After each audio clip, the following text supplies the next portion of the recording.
Merci Fatih. L'information donc que nous démarrons avec cette mauvaise nouvelle qui nous vient de Saint-Louis, un apprenti mécanicien qui a tué son camarade à Gendar. Un drame donc qui a plongé le quartier dans l'émoi. Le présumé meurtrier est en ce moment appréhendé par la police. On voit les détails avec Ousseynou Diop. Le drame est survenu hier dans l'après-midi à Saint-Louis, dans le quartier de Gendar. Deux jeunes apprentis mécaniciens se battaient à la rue Gambetta.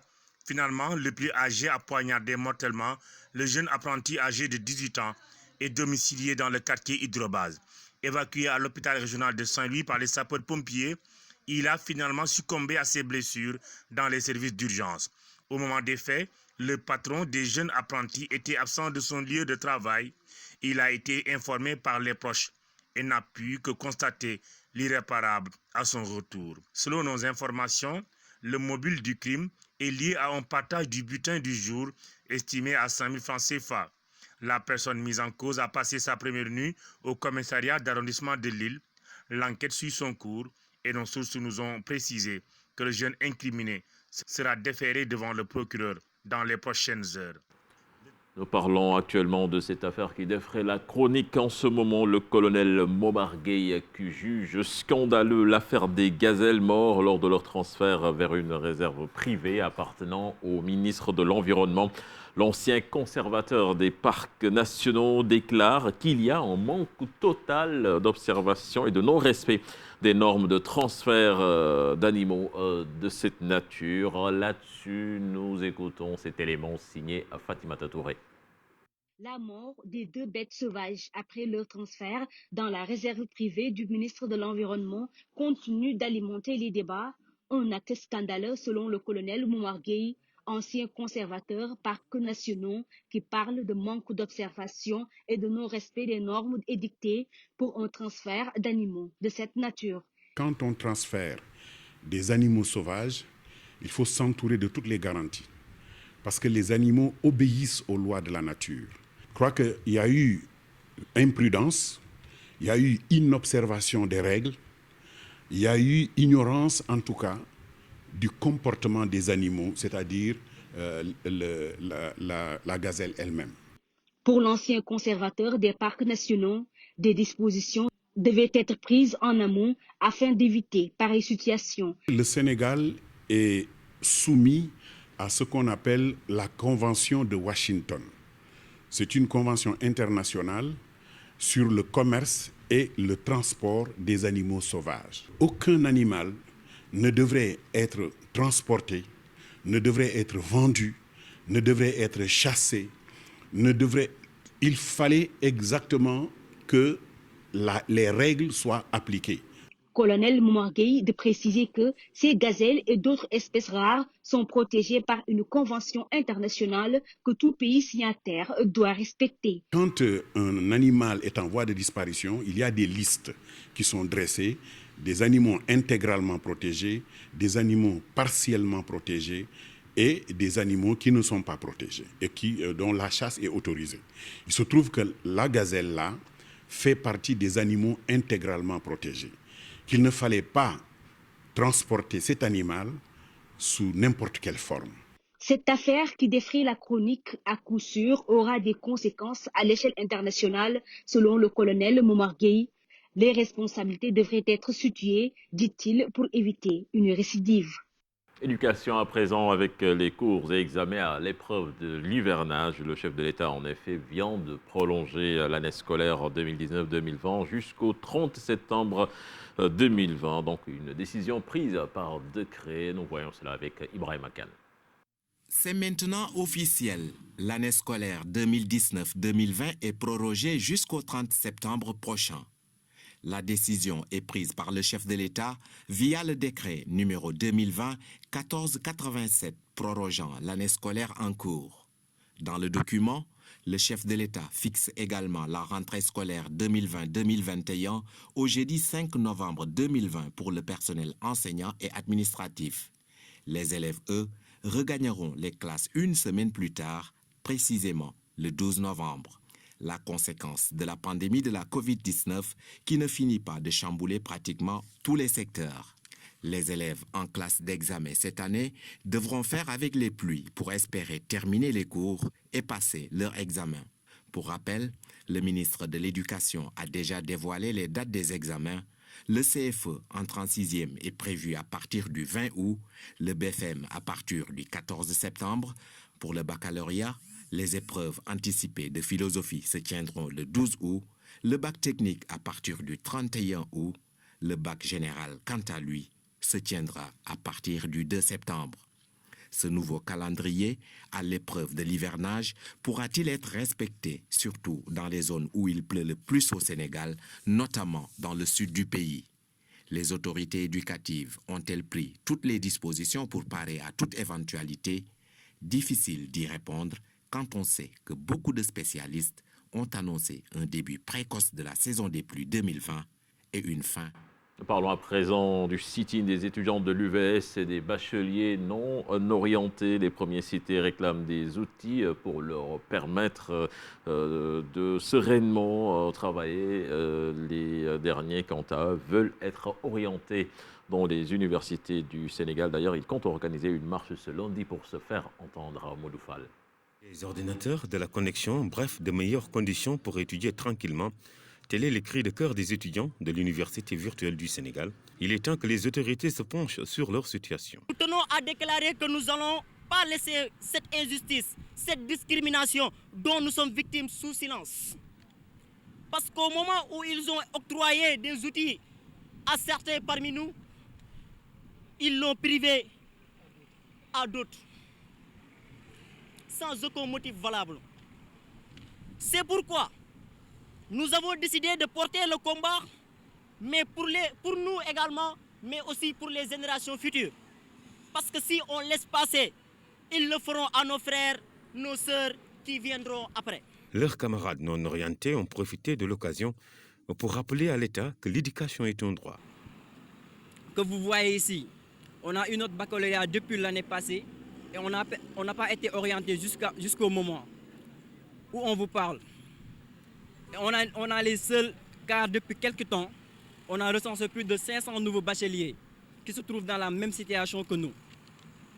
D'où l'importance de mettre en place ce collectif pour lutter ensemble contre l'injustice, cette discrimination, mais également cette violation flagrante de notre droit. Unissant leurs forces, les étudiants de l'IVS et les bacheliers non orientés comptent battre le macadam ce lundi pour la satisfaction totale de leurs revendications. Et puis football à présent, la décision est officielle. La Fédération sénégalaise de la discipline arrête définitivement la saison. Le titre de champion ne sera pas décerné.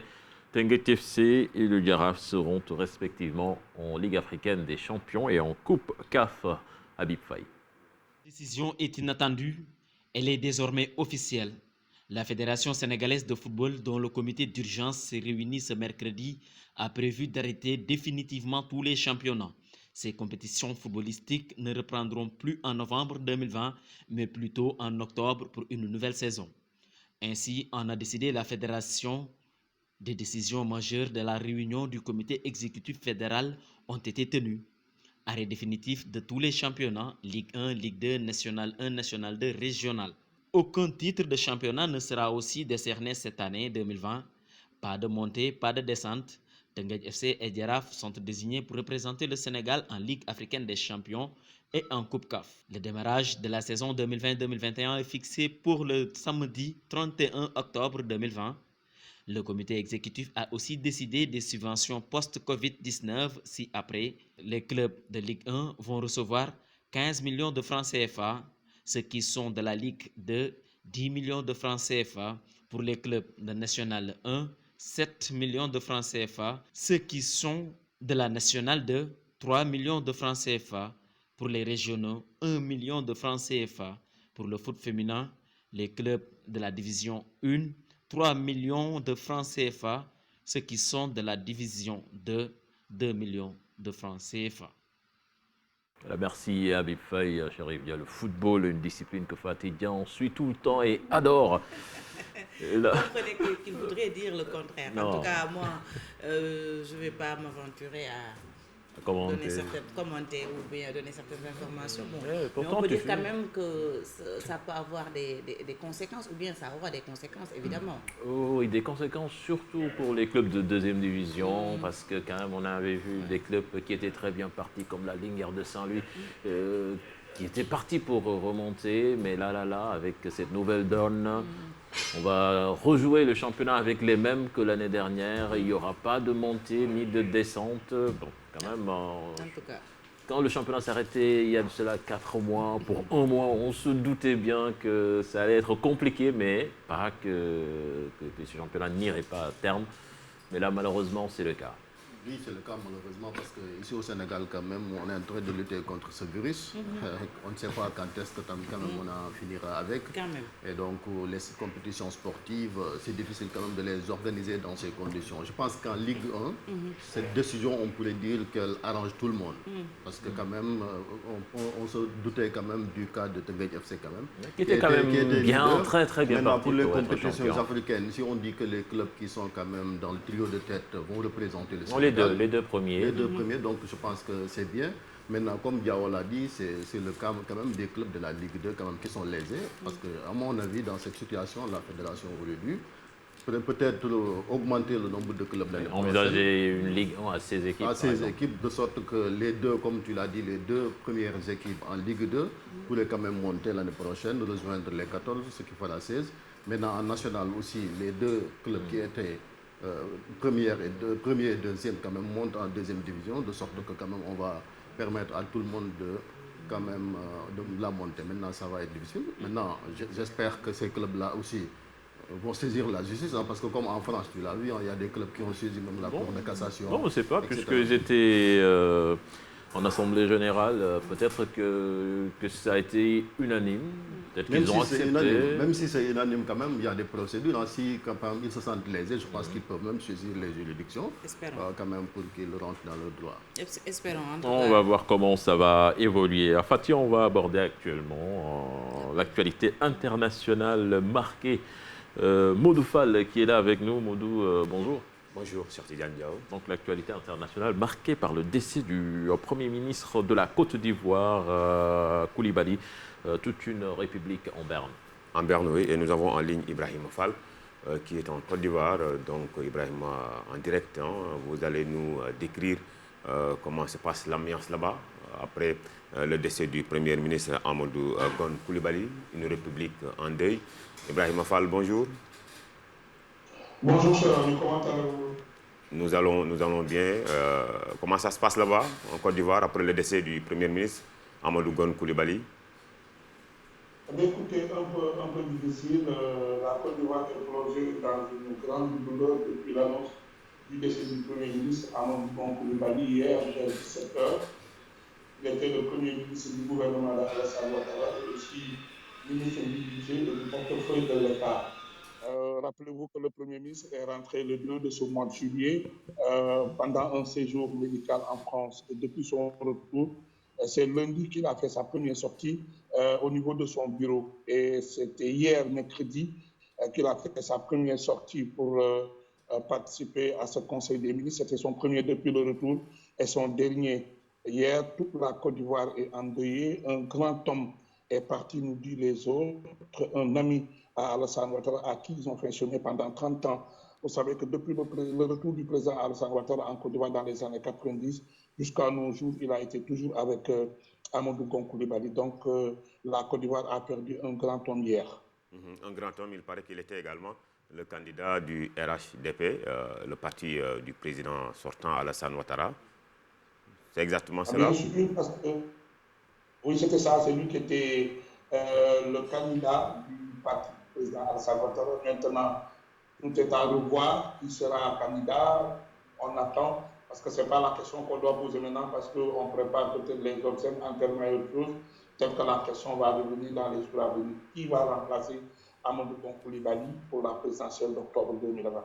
Merci Ibrahima, nous y reviendrons donc plus amplement dans nos prochaines éditions. Cher Tidiane Diao également. Excusez-moi, rappelez juste que Barkaba, la chronique du jour porte sur cette triste nouvelle, Chérif Dia. Justement, avec Barka, on va analyser quand même la disparition brutale du Premier ministre ivoirien Amadou Gon Coulibaly, comme il l'a dit, qui était le candidat du RHDP, comme coach l'a dit, nous on l'appelle coach. Cheikh Ibrahima Fall. Un grand supporter des Lions. Hein. Ça me donne même quand même dans le miroir couvrir la cam. On l'appelait Cheikh Ibrahima Fall pour nous. Si vous allez à Abidjan, vous parlez de Cheikh Ibrahima Fall, on ne va pas quand même vous répondre. Coach, donc, clin d'œil à toi. Il fait un bon travail. Il est parti. Merci, oui. Merci. Nous allons au Burkina Faso, Mondoufal, avec Washington qui menace d'arrêter sa coopération. Avant le Burkina Faso, Cheikh Tidiane, il y a Mortala Gueye qui a fait un récit sur le Premier ministre Amadou Gon Coulibaly qui était quand même